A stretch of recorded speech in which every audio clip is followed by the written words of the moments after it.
Israël, comment ça marche ? Vous allez adorer comprendre Israël. Israël, comment ça marche ? Sur Studio Kalita.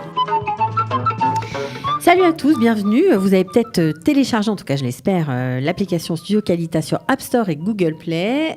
Voilà, comme ça vous pourrez voir ce que vous avez raté avec plus de facilité. En tout cas, nous aujourd'hui, on va parler avec Sarah Acherov. Bonjour Sarah. Bonjour Cathy. Eh bien, de la fonction de la Ora Metakenet, certes, mais surtout des akalotes. C'est quoi les akalotes, ces fameuses akalotes dont on entend souvent parler? Ce sont des facilités, des allègements en français pour pouvoir passer son bac avec plus de facilité. Alors, qu'est-ce que c'est que ces akalotes Qu'est-ce que c'est que ces Sarah? akalotes? Voilà. Et est-ce qu'il y a une liste? Est-ce que c'est pour tout le monde? À partir de quand il faut s'en occuper? Voilà. Bref, on a plein de questions pour vous. Bon. Alors voilà, on devrait s'en occuper à partir de la Kitachet. Kitachet, on a quel âge? Kitachet, on est en quatrième. En quatrième, d'accord. Quatrième, à partir du moment où on doit passer au lycée, qui est après la Kitatet. Donc, le mieux, c'est de s'en occuper à partir de ce moment-là. À partir du moment où l'enfant a des difficultés, il vaut mieux commencer avec un bilan psychodidactique. Alors qu'on passe chez un psychodidacte, psychologue ou quelqu'un qui fait des examens, c'est ça? Oui, voilà. En général, c'est un psychologue qui a appris à faire des tests, des bilans. Okay. Et avec ce bilan-là, d'abord les professeurs demandent le bilan. Oui. Ensuite, avec ce bilan, il y a des recommandations du psychologue à la fin du bilan. Et après, ils doivent aller, ils vont à la direction avec l'assistante sociale, la direction de l'école, le directeur, tout ça, et ils montrent toutes les akalotes qu'il a.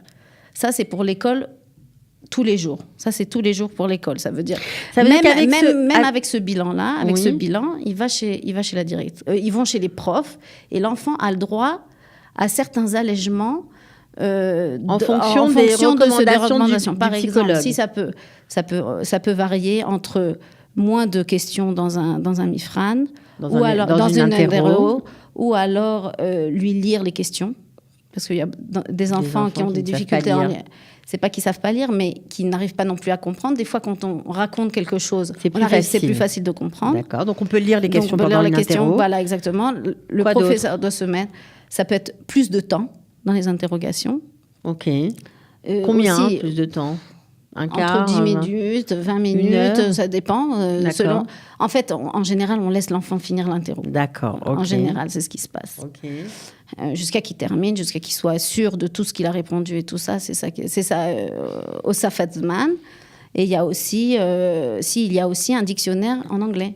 Aussi l'anglais, pour l'anglais, par exemple. On peut faire une interro avec le dictionnaire. Voilà, avec le dictionnaire électronique. Sympa, j'aime bien. Très sympa. Super. En maths, ça peut être quoi? En maths, en général, c'est la calculatrice. Mais de toute façon, presque tout le monde a la calculatrice. En maths aussi, ça peut être du temps. Aussi lire les questions, et aussi moins de questions. Et des questions choisies. Est-ce que ça peut être faire une interro à l'oral au lieu de la faire par écrit? Voilà, ça c'est, on va dire que c'est le top des akalotes. Ça s'appelle le Tofes Efesh Sheva. En général, on donne ça dans les kitotes Mekadmot, dans les kitotes plus petites dont on a parlé. On donne ça, en fait, les enfants peuvent passer le bac complètement à l'oral. Alors, il faut bien comprendre quand même à nos... Non, je m'adresse vraiment à ceux qui viennent d'arriver, qui ne connaissent pas encore très bien le système israélien, qui ont des enfants scolarisés, qui ont quelques difficultés. En faisant, donc si je vous résume, vous me dites si je m'arrêtais, ce bilan didactique en Kita, vous avez dit Dalet. Chet, pardon. Kita en quatrième. On peut faire bénéficier à son enfant des allègements, c'est-à-dire lui faciliter grandement la vie, puisque ces allègements qu'il va obtenir en quatrième iront jusqu'au bac. Et même, en général, c'est 7 ans. À partir du moment où vous avez payé vous avez fait votre bilan. C'est cher? J'imagine que oui. Un peu cher. Ouais. Donc, à partir du moment... C'est 7 ans, le bilan psychodidactique. Il vaut 7 ans. Il vaut 7 ans. Donc, même des fois, alors, attention, ces allègements, ça peut être pour les Israéliens comme pour les Olim Hadashim. Bien sûr. Les Olim Hadashim, le fait qu'ils soient Olim Hadashim, ils ont droit à beaucoup d'allègements sans besoin d'aller faire un examen. Ah, sympa. Quel genre d'allègement? Alors, je peux regarder. Mais bien sûr, il n'y a pas de problème. Voilà. C'est quand même intéressant parce que parfois, les parents n'aiment pas estampiller leurs enfants. Ils ont l'impression que de leur donner droit à ces allègements, ça va les mettre au banc de leur classe. Voilà, exactement. Alors qu'en fait, ici, c'est très, très courant. C'est très courant. Ah oui, c'est très important aussi de savoir que tous ces allègements ne sont pas du tout écrits sur aucun papier. L'enfant aura son bac entier, avec les allègements, mais ça sera pas précisé nulle part. C'est-à-dire nulle part. Ça veut dire que l'enfant, il aurait pu avoir son bac en anglais, il aurait pu faire son bac en anglais à l'oral complètement, et il aurait pu avoir 95, on va dire. Et ça ne sera marqué nulle part. Ça veut dire qu'il n'y a pas de différence entre un 95 fait avec le dictionnaire sur la table, par exemple, et un 95 sans dictionnaire. Voilà, exactement. Donc c'est super sympa. J'aime bien étudier en Israël. Moi aussi. Si on avait eu ça en France, ça aurait été sympa aussi. Ok. Alors donc, quand on est au Lechadash, on a le droit, du fait d'être arrivé sans maîtriser la langue, forcément, parce qu'on n'est pas né en Israël, à une liste d'allègements, naturellement, sans passer de test. Voilà, exactement. Lesquels sont Alors, il y a les allègements, ceux qui sont montés même à partir de la Kita Aleph. Ok. Ça veut dire ils ont le droit à un questionnaire bac réservé aux Olim. Ok.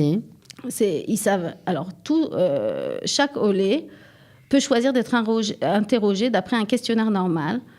En ce cas, on lui accorde des points supplémentaires. Excusez-moi, je n'arrive pas à lire. Des points supplémentaires. Ça veut dire, même si il a demandé à être interrogé normalement, il aura quand même des points supplémentaires parce qu'il est au Lechadash. Ça, c'est une chose. Mais voilà, il n'y a pas que des problèmes. Très sympa. Il y a aussi beaucoup de solutions. Voilà, exactement. Okay. Voilà, alors, excusez-moi, je lis. Alors, vous avez un questionnaire Olé en hébreu, d'abord, pour le Bagrout. Après, vous avez le droit à 25% de temps en plus lors des examens. Vous n'êtes pas relevé pour les fautes d'orthographe ni de grammaire. Donc, vous pouvez écrire comme un sagouin avec plein de fautes d'orthographe. Si vous aviez été en France, vous auriez votre copie rouge, entièrement rouge avec un gros zéro. Voilà, exactement. Et ici, vous pouvez vous en sortir avec un 100 sur 100 si vous avez bien répondu, tout simplement. Et vous avez le droit aussi à l'utilisation du dictionnaire électronique. Pas mal. Même, sauf... Donc, comment font les parents d'enfants qui ont besoin de ces allègements? Ils se renseignent tout simplement auprès de l'établissement, de la direction de l'établissement? Exactement. L'établissement doit leur donner ces allègements. Et ça, c'est une loi? C'est une loi. D'accord. Bon, écoutez, c'est sympathique. Juste pour finir, juste pour rappeler, parce qu'on ne l'a pas précisé, mais lorsqu'on arrive avec peut-être des enfants plus jeunes, en bas âge, des petits-enfants qui rentrent au GAN, etc., on commence à avoir quelques problèmes.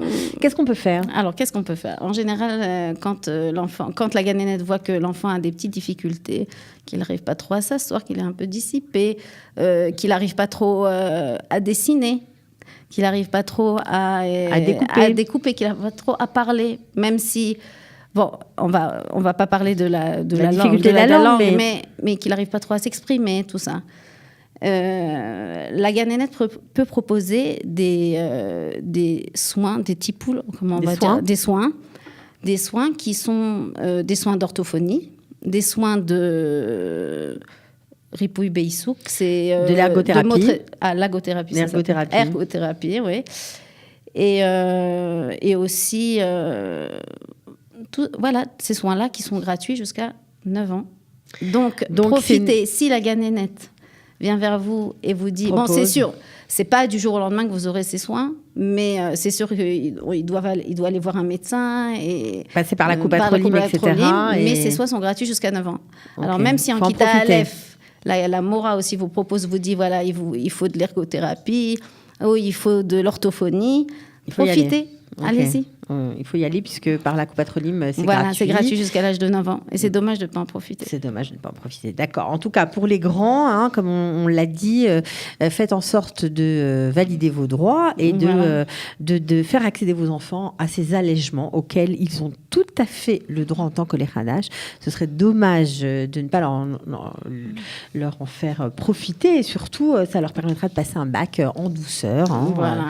Donc, Comme l'éducation israélienne. Comme l'éducation, exactement. Ok. Pas dans les couloirs, par contre. Par contre, dans les couloirs, c'est toujours très agité, mais bon, en tout cas, avec les profs, c'est plus en douceur. Voilà. Merci beaucoup d'être venu. Je vous en prie. À bientôt. Au revoir, à bientôt. Israël, comment ça marche? Vous allez adorer comprendre Israël. Israël, comment ça marche? C'est tout de suite sur Studio Kalita.